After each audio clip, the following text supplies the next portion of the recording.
Sir जो प्रहलाद जोशी जी ने बिल्किस बानो के बलात्कारियों की रिहाई पर जो बयान दिए, उसका प्रमाण मैं आपको दे दूंगी, मैं भेज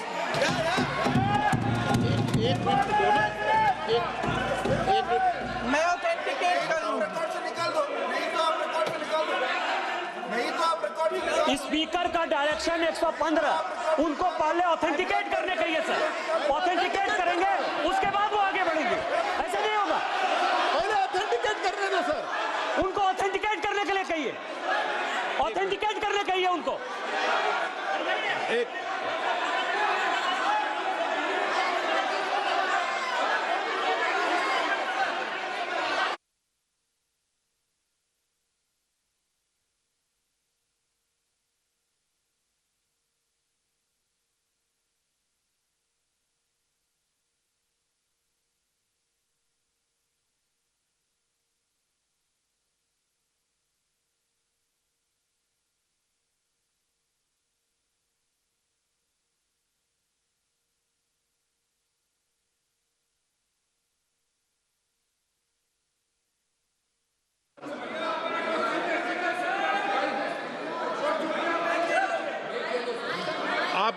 उनको बोलने दो, आप मत करो डिस्टर्ब। मैं एक विषय बता दूं, एक मिनट बताऊं।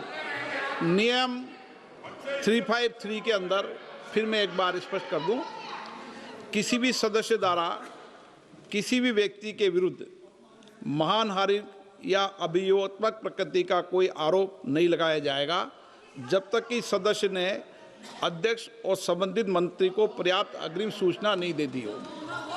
यह व्यवस्था है।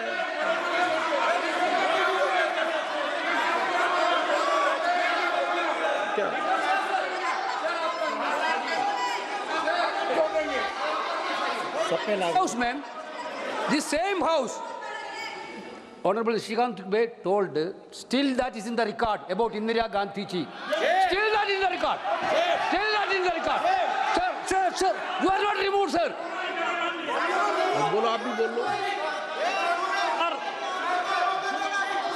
सर, केसी वेणुगोपाल जी ने जो नाम लिया है और मैं नेहरू जी के बारे में जो बात कहा है मैंने, सर, मैं उस पर कायम हूं और मैं किताब जो है ऑथेंटिकेट करने के लिए तैयार हूं। अय्याज थे नेहरू, अय्याज थे। मैं फिर दोबारा रिपीट कर रहा हूं, आई एम अगेन रिपीटिंग। यही फैक्ट है और वो किताब में ऑथेंटिकेट करके दे रहा हूं। I am authenticating that book.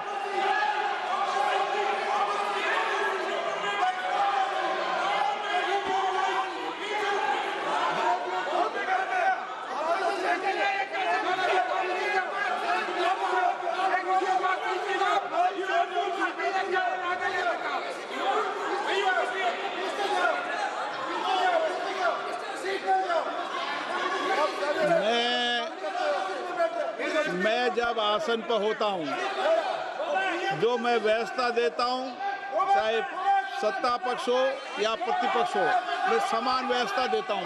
मैं जब आसन पर होता हूं,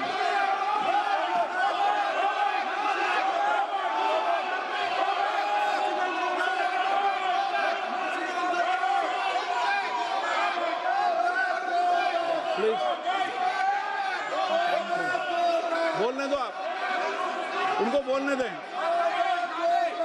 उनको बोलने दें। नो, अरे आप उनको नहीं बोलने देना चाहते? चलिए 114 प्लीज सर प्रियंका जी को ऑथेंटिकेट करना चाहिए और जो मिस इन्फॉर्मेशन कर रहे हैं, नहीं तो मिस इन्फॉर्मेशन के लिए कार्रवाई करना चाहिए सर। ये क्या कुछ भी बोल के चल सकते हैं क्या? और procedure for the minister the correcting the mistake 114 में अगर वो आपने जो रूल का जिक्र किया 353 में, मुझे कोई नोटिस नहीं दिया है, मैं इधर प्रेजेंट हूँ और मैंने ऐसे कैसे बिना ऑथेंटिकेशन बोल सकते हैं मुझे बिना नोटिस दिए हुए। इसलिए मैं इसको खंडन करता हूँ और उसको एक्सपेल करना चाहिए और उनको माफी मांगना चाहिए।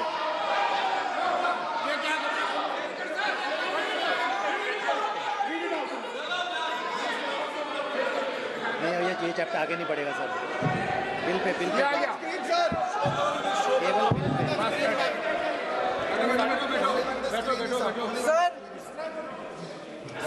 here is a newspaper माननीय article. सदस्य,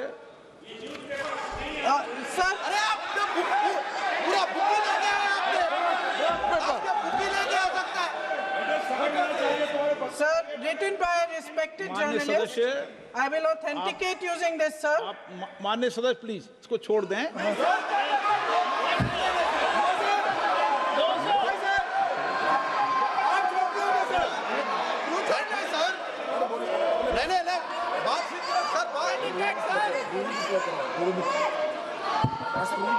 सर, अगर जोशी जी अपने बयान का इस खंडन कर विधेयक रहे पर ही हैं क्या? चर्चा होगी। आप इस बयान का खंडन कर रहे हैं क्या नहीं, जोशी जी माननीय से पूछेगा। सदस्य, मैं आपसे फिर आग्रह कर रहा हूं, इस सदन में इस विधेयक पर ही चर्चा होगी। फिर भी नो, ये विधेयक का विषय नहीं है। आप नो, आप बोलो तो विधेयक पर बोलो, ये मेरी अपेक्षा आपसे। प्लीज सर, कभी- छोड़िए, ये रख दो। इस विषय को छोड़िए।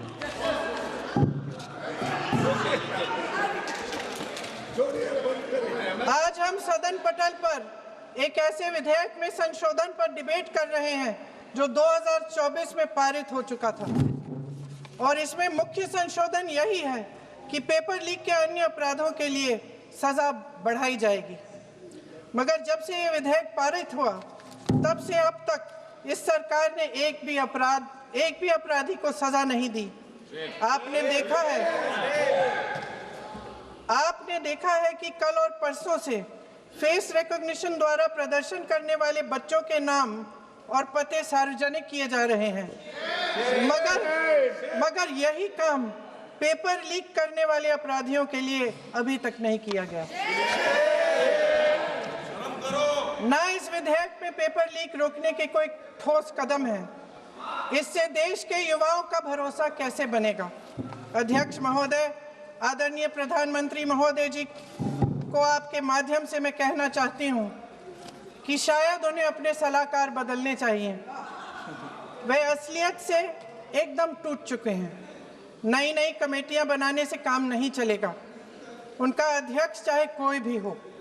राधा कृष्ण कमेटी भी व्यवस्था में सुधार लाने के लिए बनी थी। आज तक उसकी एक सिफारिश लागू नहीं हुई है। और इस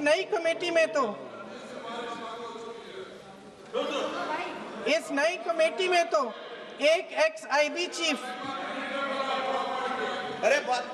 फिर चिल्लाएंगे, एक एक्स-आईबी चीफ, एक आईटी कंपनी के मालिक और एक गौमूत्र के विशेषज्ञ भी हैं।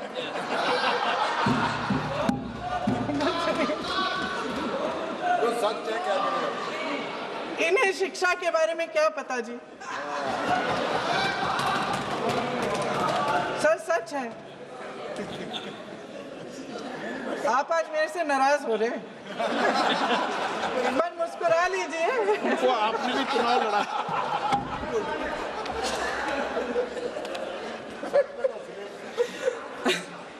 सर, फास्ट ट्रैक कोर्ट्स का रिकॉर्ड पहले से ही बहुत खराब है। वैसे भी कल की सुनवाई में सीबीआई का वकील पेश ही नहीं हुआ। संसद में विपक्ष को दोषी ठहराने से, खोखले राजनीतिक खेल खेलने से काम नहीं चलेगा।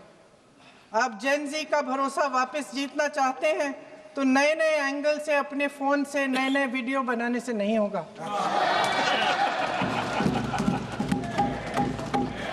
प्रधानमंत्री जी को कैमरे का एंगल नहीं, दिल का एंगल बदलना पड़ेगा। ये जेनरेशन जागरूक है, समझता है, झूठ पहचानने की उसकी अपार क्षमता है।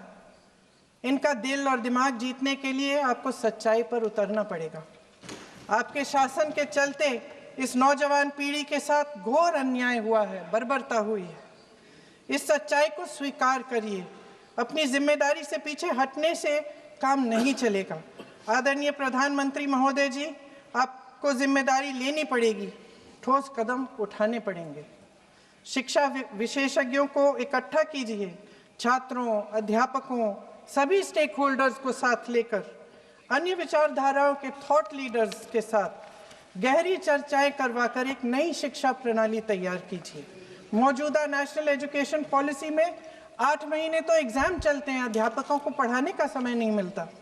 सिर्फ आरएसएस के लोगों से भरने की बजाय सिस्टम को शिक्षित, एजुकेटेड, उन्नत और उदार दृष्टिकोण के लोगों से भी भरिए, जिनकी योग्यता सिर्फ उनकी विचारधारा न हो। रोजगार पैदा करने के सख्त कदम उठाइए, इस पर फोकस करिए। मेडिकल कॉलेजेस की संख्या बढ़ाइए, चिकित्सा शिक्षा का विस्तार कीजिए, ताकि ये बच्चे जो मेहनत कर कर के भी अपने भविष्य नहीं बना पा रहे हैं, एक उज्जवल भविष्य का सपना देख पाए। अध्यक्ष महोदय, छात्रों को सड़क से हटाया जा सकता है, लेकिन उनके सवालों को नहीं।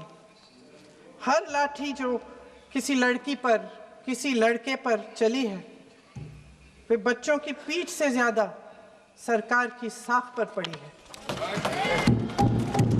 देश के नौजवान न्याय मांग रहे हैं, भीख नहीं। वे यहाँ सरकार गिराने नहीं, अपना भरोसा बचाने के लिए आए थे। अध्यक्ष महोदय, आपके माध्यम से मैं सरकार को कहना चाहती हूँ, अपनी साख बचाइए, अपनी नीयत ठीक करिए, अपनी अकड़ का इलाज कीजिए, अपने वादों पर अमल कीजिए। आपके शासन में हमने बड़ी बड़ी चोरियां देखी हैं। चुनाव में वोटों की चोरी, राम मंदिर में चंदा की चोरी, आपके उद्योगपति मित्रों द्वारा देश की संपत्ति की चोरी, किसानों की जमीन की चोरी, लेकिन सबसे बड़ी चोरी, हाँ ठीक है, सबसे बड़ी चोरी तब हुई। कहिए, बोलिए।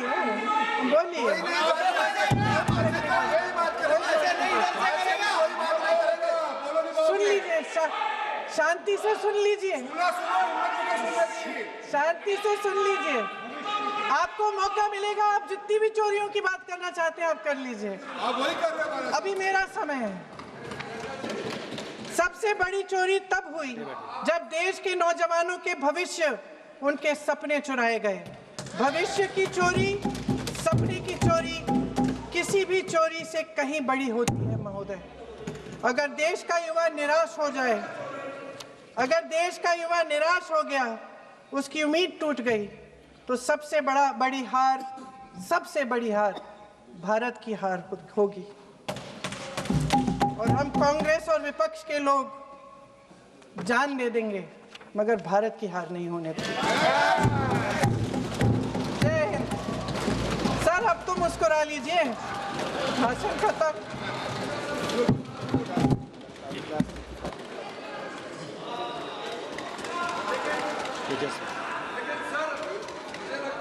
जी ने राहुल गांधी जी का स्पीच का चोरी कर लिया है, वो पूरा ड्रामा